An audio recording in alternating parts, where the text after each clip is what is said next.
चमार जाति होली का त्योहार मत मनाना, यह तुम्हारा नहीं है, यह तो ब्राह्मणवाद का पाखंड है। क्यों है? चलिए जानते हैं। जानने से पहले चैनल को सब्सक्राइब कर लेना है और बेल आइकन घंटी को ऑन कर देना है। नरेंद्र कहानीकार की कहानियों को सुनते रहना है। चलिए प्यारे मित्रों, बहुत पुरानी कहानी के पास आपको लेके चलते हैं। हिरण्यकश्यप एक राजा हुआ करता था, जिसका पुत्र था प्रहलाद, उसकी बहन थी होलिका। हिरण्यकश्यप एक बार तपस्या करता है और कहता है कि मुझे सिद्धि चाहिए, मैं कहीं भी मुझे अमर होने की सिद्धि चाहिए। वो ब्रह्मा की सिद्धि में लग जाता है। ब्रह्मा प्रकट भी होते हैं और उसे वरदान भी दे देते हैं, अमर का वरदान नहीं देते। वो मांग लेता है कि मेरी मृत्यु न धरती में होना चाहिए, ना आकाश में होना चाहिए, ना अस्त्र से होना चाहिए, ना शस्त्र से होना चाहिए, ना पानी में होना चाहिए। वो ये सभी चीज़ें वो मांगता है। ना दिन में होना चाहिए, ना रात में होना चाहिए, वो सभी चीज़ें मांग लेता है।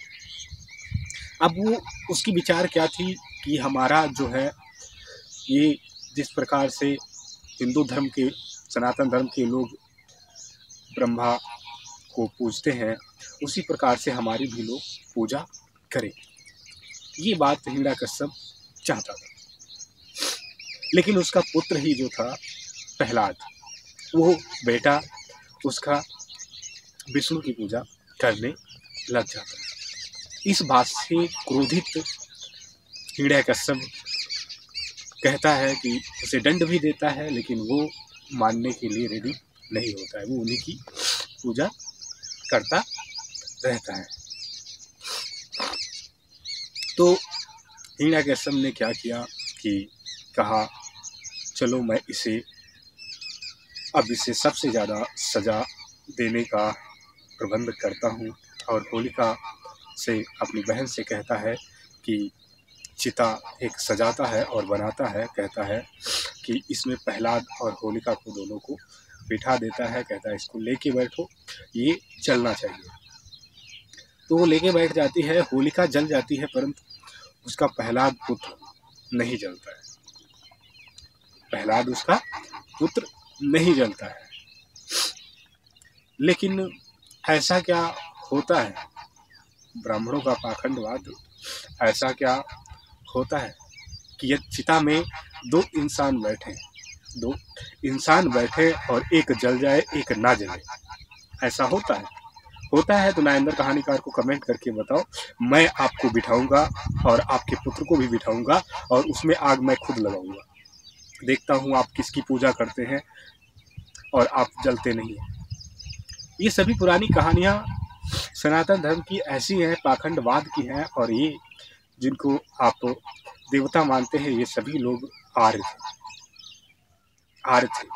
यदि ये देवता ना होते तो भारत देश आज शिक्षित देश होता है। भारत देश के अंदर 33 करोड़ देवी देवता नहीं होते तो आज ये भारत देश हमारा शिक्षित एक देश होता,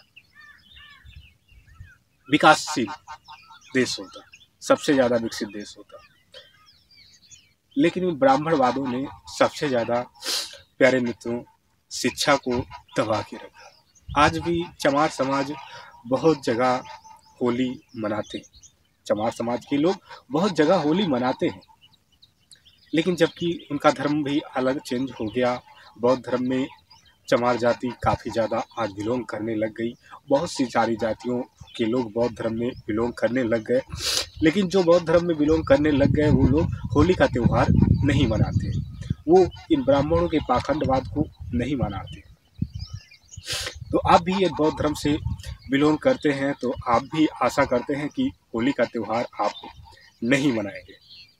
आशा करते हैं कि आप भी होली का त्यौहार नहीं मनाएंगे, क्योंकि आजकल ऐसा ज़माना है कि लोग सबसे ज़्यादा भारत देश के अंदर होली का त्यौहार और दीपावली का त्यौहार लोगों में सबसे ज़्यादा प्रोत्साहित रहता है। आज होली का दिन है तो आज सभी जगह देखेंगे तो होली में मस्ती, सभी जगह लोग कपड़े तलक खराब कर लेते हैं और लोग रिश्ते और गर्ल्स, लड़कियों से काफ़ी ज़्यादा गंदा व्यवहार करते हैं, रंग लगाते हैं। और होली का त्यौहार ये होलिका दहन से कहते हैं कि स्टार्ट हुआ था। लेकिन प्यारे मित्रों, इन सभी चीज़ों को हम सभी चमार जातियों को इन सभी चीज़ों को नहीं मानना है, बल्कि डॉक्टर बी.आर. अम्बेडकर साहब के विचारों पे चलना है और बुद्ध की वाणी को सुनना है और उन्हीं के विचारों पे चलना है, उन्हीं के विचारों पे चलना है, ना कि ब्राह्मणवाद के इस फैलाए हुए पाखंड में आपको घुटना है। आपको घुटना नहीं, ब्राह्मणवाद के पाखंड में घुटना नहीं है। यदि घुटोगे तो उतना ज़्यादा घुटते रहोगे, उतना ज़्यादा घुटते रहोगे। जिस प्रकार से होलिका की मैंने कहानी सुनाई कि होलिका दहन में प्रहलाद जिंदा रह गया और होलिका उसमें जल गई।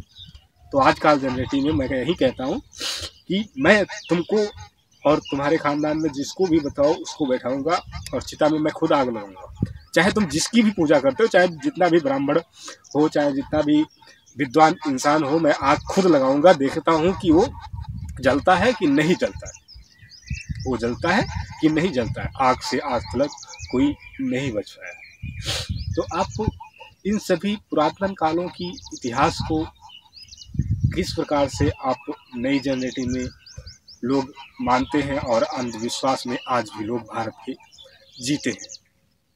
आज भी अंधविश्वास में लोग भारत के जीते हैं और होली के त्यौहार को मनाते हैं। तो चमार भाइयों, होली के त्यौहार ये तुम्हारा नहीं है, ये ब्राह्मणों का पाखंडवाद है। आपको होली का त्यौहार नहीं मनाना है। यदि आपको मनाना है तो 14 अप्रैल मनाना है और बुद्ध पूर्णिमा मनाना है।